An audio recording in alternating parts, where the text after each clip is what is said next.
here's the key. To see the greater, you have to go through the suffering. I would love to tell you that greater comes by just being positive, by just staying in faith. But there are certain levels you can only reach by going through some things. Now, don't get stuck in the suffering. Don't live bitter because somebody walked away. Don't settle in the depression thinking that's your lot in life. Keep an attitude of faith and go through it. Keep believing when every thought tells you it's never going to change. Keep talking like it's going to happen when nothing is improving. Keep speaking God's favor when it seems like you're wasting your time. The suffering is a test. It's an opportunity to show God that you are not going to get discouraged. You're not going to give up on your dreams. You're not going to lose your passion. I learned something about faith. Faith comes from hearing, not from having heard. My mother was telling me those messages years ago. During my homeless years, I would rehear them, and that's when it mattered. And I kept hearing my mother say words like, God didn't bring you this far to leave you. I kept hearing stuff like, faith is the belief in things that you cannot see. It kind of keeps you motivated a lot longer, man, to help you push through. The key to making it is you can never turn back. See, God is always coming.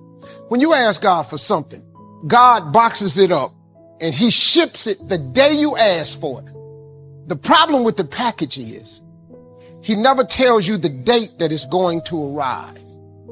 So God sends your package, but he only delivers to Faith Street. If you step over here to I don't see how Avenue, if you step over here to Ain't No Way Circle, he don't ship there. That when the package arrive and you ain't on Faith Street, package got to go back. This real talk, man. This is how it works. Are you letting your circumstances talk you out of what God put in your heart? God still wants to bring it to pass, but you have to get in agreement with him and say, God, I still believe it can happen. Thoughts whispering, you'll never beat the right person. You can't pass that college course. These problems are so big. I don't see how it can work out. Don't take the bait. Those are lies to try to defraud you out of your purpose. Do yourself a favor. Ignore it. Just say, no thanks. I still believe. There's a fight going on right now over what you believe. Believing is our only gateway to God. Satan doesn't need your house. Satan doesn't need your car. He needs you worried. He needs you upset. The enemy is after your mind. When you have unconditional trust, you can't be defeated. The forces that are for you are greater than the forces that are against you. I don't get frustrated when things aren't changing as fast as I would like. I know that God is in control. At the right time, God will get you to where you're supposed to be. God has fixed it that we all must become like children and have childlike faith and dare to believe him. Your belief system has to be built on God, not church. Your faith has to be built on something that's solid as a rock. So somebody shout, I am a believer. God wouldn't have given you the dream and not made a way to bring it to pass. And if you will stay in faith, you'll come in to what God has already set up. People can't stop it. Injustice can't stop it. You keep honoring God, and what he's already set up is going to find you. Keep your mind filled with faith. God is still on the throne. God didn't bring you this far to leave you. Yes, we're going to have disappointments, but that doesn't mean that it's not going to happen. All the forces of darkness cannot keep you from your destiny. Doubtless. I'm not talking about other people believing for you. You got to believe this for yourself. I was called for this. I was meant for this. You got to be doubtless or you can't harvest. So if you are going to go into harvest, somebody shout, I believe it. Telling yourself every day, here I go again. And I got what it takes. And nothing out here is going to stop me. Instead of going from I believe to I gave up, go from I believe to I still believe. Joel, I tried and it didn't work out. That's part of the process. Those are tests that you have to pass. You have to have a made-up mind that you're going to believe until you see that promise come to pass. And stop trying to keep up with the culture. The culture will send you to hell because the culture can do anything. It is not your job to try to imitate the world. It is their job to be influenced by you. Come on, somebody. God wants you to believe him. People who don't believe in you is not going to dampen your faith. Your time is coming. What God put in your heart is still on the way. Yes, we're going to have disappointments. Don't be intimidated by the opposition. That's a sign that you're close to your victory. That if the truth were told, all of us have had moments that we wanted to throw up our hands and walk away. We know what God has promised, but when we look at the circumstances, it says we're stuck. But the scripture says the things we see are subject to change. Don't allow a moment of agony to make you draw a conclusion about life prematurely. God has a way of making everything all right. Your dream may seem impossible. That's subject to change. When a caterpillar is crawling on the ground, he looks up and sees a beautiful butterfly. When he looks at his circumstances, there's nothing about them that says he will ever fly. He didn't realize it wasn't permanent. His wings were coming. God did not create you to crawl. Now quit being discouraged by what you see. What you see is subject to change. You're going to discover gifts, talents, creativity that you didn't know you had. If you stay focused on the drought, how big the problem is, that's going to keep you in a caterpillar mode. I can't get ahead. I've reached my limits. Your own thinking will keep your wings from developing. You had every right to give up. All the facts say it's impossible. Your attitude is, that's okay. God can do the impossible. That's when you have to dig down deep and say, God, my mind says I'm crazy, but I still believe what you promised is on the way. What's trying to stop you is not permanent. Don't reduce what God promised you to fit your faith. Don't be limited by your faith. Stretch your faith. He is not asking you to figure it out. He's asking you to believe. Keep your mind filled with faith. He's planned out your days for good. You looking at me today with all that I've accomplished because of faith. You think for 1 minute you're going to make it without God, you tripping. Listen, man, anybody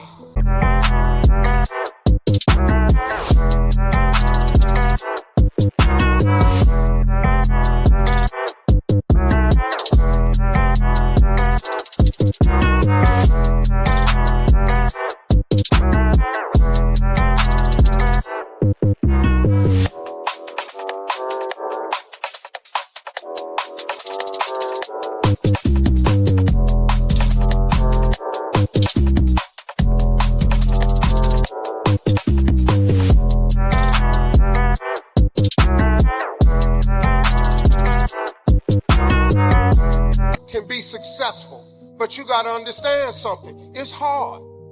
Being successful, y'all, is not a magic trick. Success is hard. But let me ask you a question.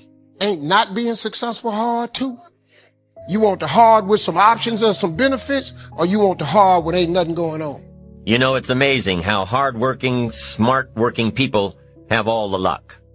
An overnight success.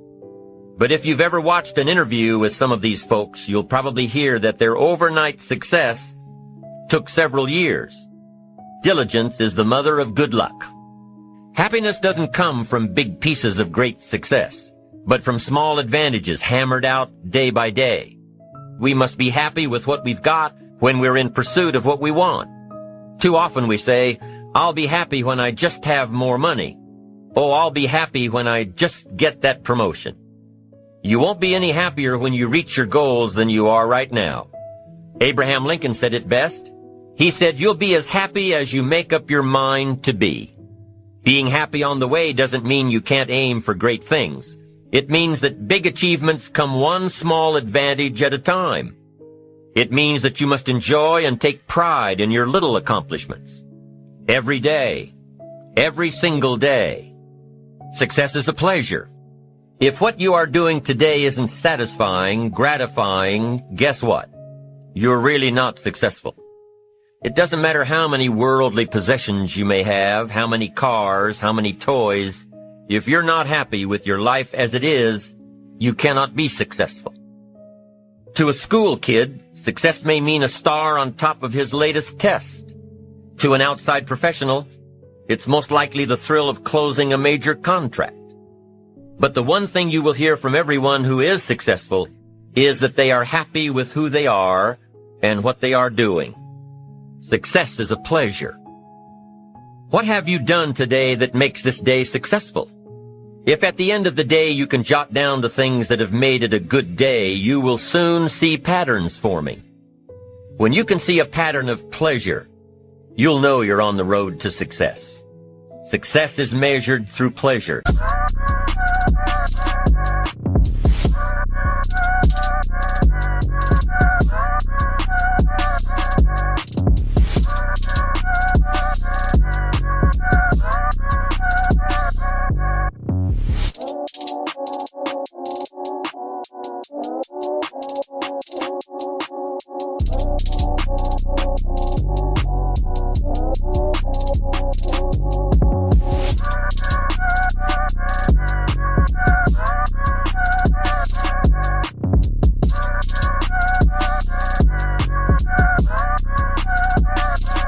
You've got to be happy along the way. Good job, you need to tell yourself. I'm proud of me today. You've got to learn to enjoy the process. William James described success as a combination of two things: an inner ideal which is followed persistently with courage. I take that to mean defining a goal and having the resolve to complete it. Promise yourself you'll read the books until your skills change. Go to the seminars until you get a handle on it. Practice it until you've got it right. Step by step, piece by piece, book by book, do it until. Don't miss the chance to grow, to pay the price. Until you learn. You'll discover some of life's great treasures when you pay that price. Go for it. And number 2, outer achievement related to that ideal. But what Dr. James realized was that the first part is indeed more important than the second. As long as you're working toward your inner goal, your dream, then success is possible. Now, maybe the person who's been working on a project for 10 years can be successful in his own right, if he's honestly working toward it, really happy with where he is, doing it until, going for small accomplishments along the way for however long it takes. You'll start to see things change around you, little things, not major things. If you're one of those who'd rather stay up late,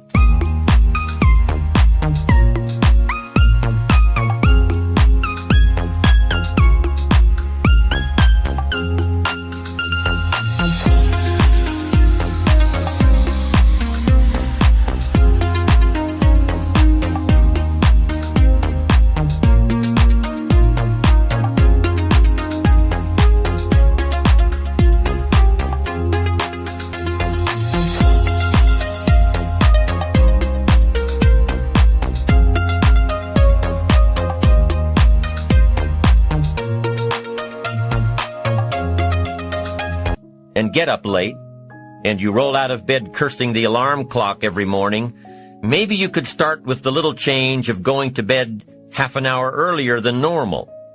Maybe you'll find out that you jump out of bed in a better mood, and that you'll get more done. It all starts by making one little change. You see, you can't change what's going on around you without first changing what's going on within you. When you start changing how you think, how you act, how you treat yourself, when you start responding instead of reacting to life, life will start responding to you. You cannot believe what can happen in such a short period of time. You don't have to worry about the winds that will most certainly blow around you, the obstacles. You don't have to worry about what other people will say. Those winds may blow fast and furious, but if you know your path, they will help push you toward the dreams and treasures that you have already decided you're going after.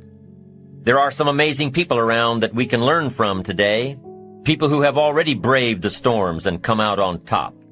People who started with nothing and ended up with something great.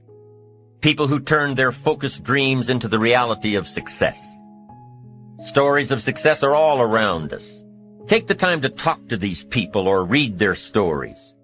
You might find out that they have already traveled the path you are now on. Many of these people have written books on their journeys. These books tell the stories and give the secrets that we can all learn from. Let's say you want to go away to a place you've never been before. Wouldn't you want to find someone who had been there? What's the best way to get there? The safest route? What do I need to bring to be totally prepared? What dangers do I need to avoid? It's the same thing with life. By listening to those who are farther along in the journey you are interested in taking, you just might pick up something that will make your journey that much better. They can provide that extra push you've been looking for. They've been there. Their knowledge is valuable. Now, most of us want to believe that we're independent, that if we set our minds to do something, simply it can get done. Unless you...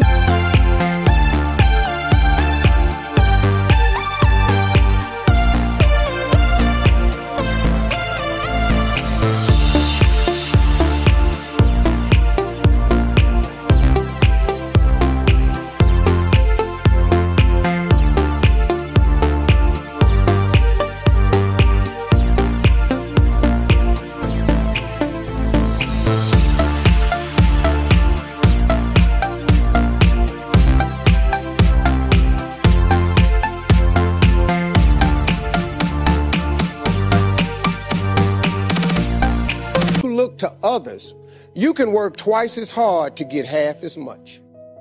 Ask for help, not because you're weak, but you want to remain strong. And ask for help and don't stop until you get it. And so I started talking to other people who had gone through my experience, and we became support for each other. There is no self-made man. There is nothing wrong with asking for what you want. And I started doing research, trying to find out what are the things that I need to do. I started reading everything I could. I started asking people questions, people who had already gone through it. I talked to everybody. I researched. I became actively involved in the process. You've just got to be a good student and gather the material and the books as you go along. Even on my farm now, I've built a library for 2,000 books. On the farm, I got to have a library. Got to be surrounded by the books. You know, the books that made me healthy and the books that made me wealthy and the books that refined my philosophy. Just start, and then just keep adding to it. You just start, and then you just do your own research. Bread for the head, full range in your library.